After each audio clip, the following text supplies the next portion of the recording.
Hello friends, welcome back to the mechanical knowledge. और आज का जो टॉपिक है हम लोग डुअल साइकिल के ऊपर पढ़ने वाले हैं। Dual cycle, comparison of dual auto and diesel cycle के। तो dual diesel and auto cycle की हम बात करेंगे यहाँ पे, dual auto and diesel cycle के बारे में। ठीक है, तो अगर मैं बात करूँ यहाँ पे कंपैरिजन की, तो हम लोग पीवी डायग्राम की बात करें तो यहाँ पे प्रेशर वॉल्यूम डायग्राम की बात करें तो ये क्या होता है, इधर पे आइसेंट्रोपिक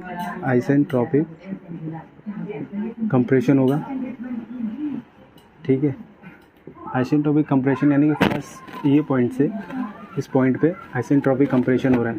ठीक है, फिर यहाँ पे हीट एडिशन होता है, heat addition at constant pressure. ठीक है, फिर यहाँ पे आइसेंट्रोपिक, ठीक है, एक्सपांशन होगा, यानी कि हम कंप्रेशन किए, इंजन के अंदर कंप्रेशन हुआ, कंप्रेशन होने के बाद जो है इंटेक हुआ, हीट का इंटेक हुआ। हम लोग यहाँ पे कर रहे हैं simple compression and heat addition की बात कर रहे हैं। यहाँ पे हीट रिजेक्शन की बात कर रहे हैं। तो हीट रिजेक्शन कितने अमाउंट में होगा, तो यहाँ पे हीट जो है हमारा, जो हीट रिजेक्शन जो हो रहा है और हीट सप्लाई जो यहाँ पे दे रहे हैं। ठीक है, तो हम लोग देखें तो ये पॉइंट, तीनों पॉइंट जो इसके आइसेंट्रोपिक है। अब हम लोग ऑटो, डीजल और डुअल साइकिल की बात कर रहे हैं यहाँ पे। ठीक है, तो हम लोग को पता है कि देखो थर्मल इफिशियंसी क्या होता है, auto diesel 1 minus heat rejection upon heat supply. ठीक है, ये थर्मल इफिशियंसी की बात कर रहा हूँ। तो ये हमारा कितना हमारा हीट रिजेक्शन हुआ और हम कितना हमने हीट सप्लाई किया, अल्टीमेटली निकल के हमारा थर्मल इफिशियंसी आ जाता है कि कितना एफिशिएंट है ये। तो इफिशिएंट की बात कर रहे हैं। ठीक है, एफिशिएंट की बात कर रहे हैं।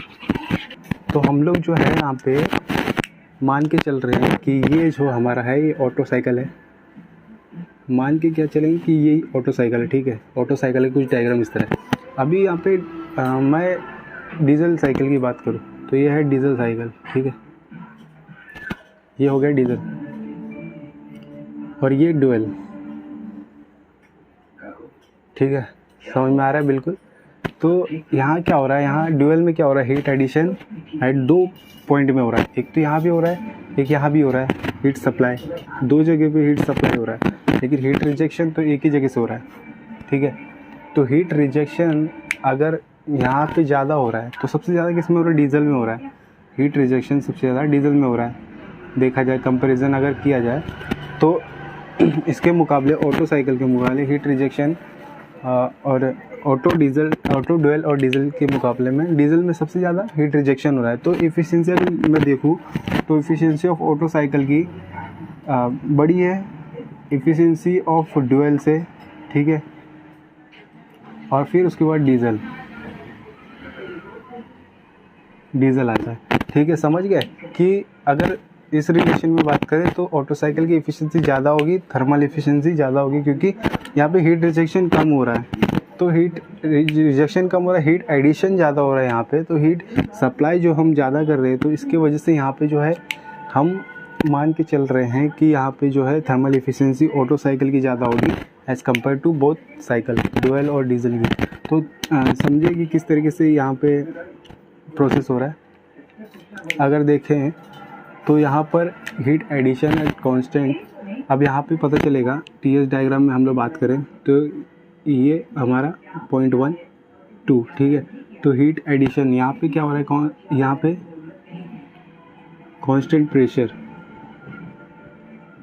प्रेशर में हम लोग दे रहे हैं इसको, और ये कांस्टेंट वॉल्यूम। ठीक है, अभी हम लोग देखें ये पॉइंट से ये पॉइंट में हीट एडिशन हुआ। ठीक है, अब यहाँ पे क्या हुआ कि ऑटो साइकिल में कांस्टेंट प्रेशर में हम लोग इसको जनरेट कर रहे हैं। यहाँ पे प्रेशर कांस्टेंटली हो रहा है, फिर यहाँ पे एक्सपांशन होगा, फिर हीट रिजेक्शन होगा, फिर प्रोसेस चलेगा। सेम यही चीज़ हमारा डुअल में भी है, यही चीज़ हमारा डीजल में। तो देख रहे हैं ना, एनर्जी जो है हमारा, जो एरिया है वो धीरे धीरे कम हो रहा है। तो एरिया कम होने की वजह से जो हमारी थर्मल इफ़िशियंसी है वो कम होगी, सिंपल सी बात है।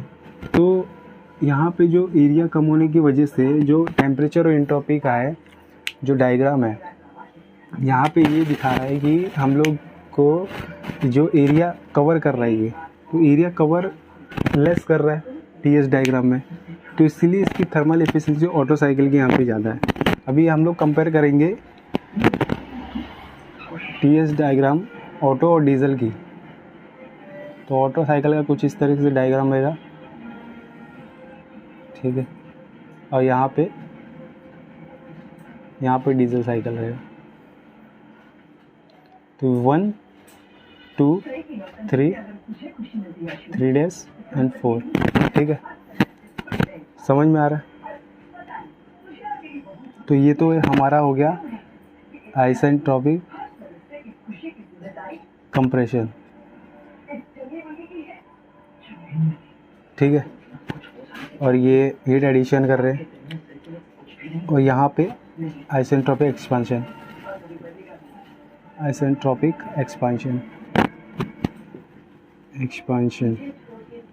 ठीक है। तो ये इसका हमने बना लिया ये PV diagram, pressure volume diagram, ठीक है। तो इससे समझ में आ रहा है यहाँ पे जैसे हम लोग डीजल साइकिल की बात करें तो डीजल साइकिल यहाँ पे एडिशन कर रहा है।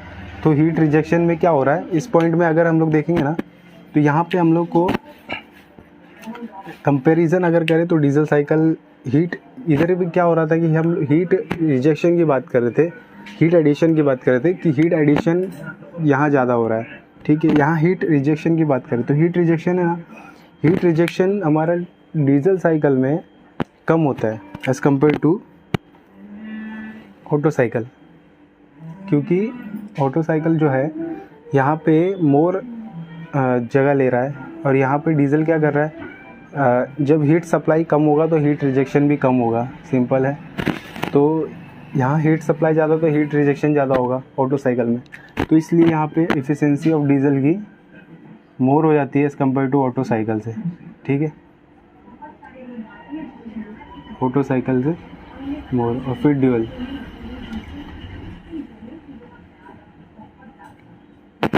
तो ये जो साइकिल है ये वर्क करता है पूरा इंजन में, 4 स्ट्रोक इंजन या फिर डीजल इंजन की बात करूँ तो ड्यूल साइकिल की हम लोग बात कर रहे थे, कंपैरिजन कर रहे थे। तो dual cycle actually high power engine जो हमारा इंजन का सोर्स है, जो हाई हम उसे पावर की इंजन की जो थर्मल इफिशिएंसी है उनको उसको इंक्रीज़ करने के लिए हम लोग ड्यूल साइकिल का यूज़ करते हैं। क्यों? क्योंकि अगर हम लोग देखें तो हीट सप्लाई यहाँ पे 2 पॉइंट से होती है, तो 2 जगह से हीट सप्लाई होगी तो यहाँ पे जो इफ़िशियंसी उसकी ऑटोमेटिकली इंक्रीज़ करेगी, बिल्कुल करेगी, क्योंकि यहाँ पे दो पॉइंट से हीट सप्लाई हो रहा है। तो सिंपल है, अगर हम लोग 2 जगह से कोई चीज़ को फोर्स करें तो उस पर ज़्यादा प्रभाव पड़ेगा। सेम टू सेम यही ड्यूल साइकिल एक एडवांस टेक्नोलॉजी बनाया कि हम लोग इससे डीजल इंजन की, खास करके डीजल इंजन की हम लोग पावर को इंक्रीज़ कर पाए और इंजन रन और पावरफुल करे। तो ये था कि किस तरीके से डायग्राम पूरा दिखता है ऑटो साइकिल, डीजल साइकिल और ड्यूल साइकिल का। सिंपल सा है, ये पॉइंट से 2 से 2' फिर 3 फिर नीचे, इसी तरह से ऑटो साइकिल का ये, फिर ये है हमारा ड्यूल साइकिल, ये डीजल साइकिल का, ठीक है। तो PV एंड TS डायग्राम कुछ इस तरीके से दिखता है। और एफिशिएंसी की बात करें तो एफिशिएंसी भी यही चीज़ है। तो अगर ये बात करें इसमें तो हमारा जो ये है आइसोकोरिक एंड आइसोबारिक, तो आइसोकोरिक में हम लोग करते हैं। तो आइसोकोरिक क्या है, ये आइसोकोरिक हमारा कांस्टेंट वॉल्यूम हो गया और आइसोबारिक हमारा कांस्टेंट प्रेशर हो गया। तो हम heat rejection and heat addition at constant pressure and constant volume में ही करते हैं, ठीक है। यहाँ पे कोई चेंज नहीं हो रहा है कांस्टेंट वॉल्यूम का एंड प्रेशर का, तो वहाँ पे 0 होता है, ठीक है, समझ रहे, वहाँ पे कोई चेंजेस नहीं आ रहा है, कांस्टेंट होता है, यानी कि 0, ना तो बढ़ रहा है ना तो 1 हो रहा है ना तो कुछ हो रहा है, बिल्कुल 0 है, न्यूट्रल है। तो यहाँ पे कांस्टेंट वॉल्यूम कांस्टेंट, तो आइसोबारिक एंड आइसोकोरिक में हम लोग इसको अप्लाई करते हैं, ठीक है। तो ये है उसका ओवरऑल कंपैरिजन ड्यूल डीजल किस तरीके से वर्क करता है। डायग्राम से समझ में आ रहा है कि यहाँ पे ड्यूल और डीजल का और हमारा ऑटो साइकिल का क्या वर्किंग है, किस तरीके से इंजन में काम करता है, इंजन कौन सा इंजन किस में काम। तो ऑटो साइकिल जितने 4 स्ट्रोक इंजन है, पेट्रोल इंजन, तो ऑटो साइकिल में ही काम करते हैं, ट्वेल्व साइकिल में हमें डीजल इंजन, और डीजल इंजन तो है डीजल साइकिल में गलती, ठीक है। तो this is all about the working of the dual cycle and auto cycle and diesel cycle. So thank you very much.